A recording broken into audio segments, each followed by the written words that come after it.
میں نے کچھ لوگوں کو دیکھا ہے اگر کوئی نیک کام کر لیتے ہیں نا تو پھر وہ کہتے ہیں چونکہ میں نے کیا لہذا ساری دنیا فوراً یہ کرے.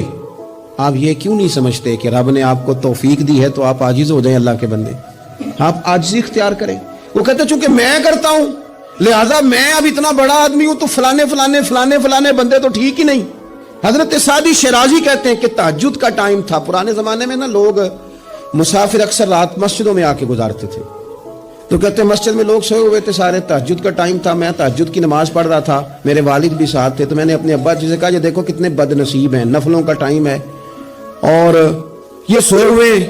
تو فرماتے ہیں میرے والد کہنے لگے کاش تو بھی سویا ہی رہتا, لوگوں کے کپڑے تو نہ پھاڑتا. اور خدا کے بندے اگر تو نے پڑھی ہے تو تیرا اور رب کا رشتہ ہے, اس کی بنیاد پر تو دوسروں کو حقیر جاننے لگ گیا. علم پڑھے دا مان نہ کریے ماتا کی میں پڑھیا, او جبار کہار کہاوے متے روڑ دے میں دودھ کڑیا.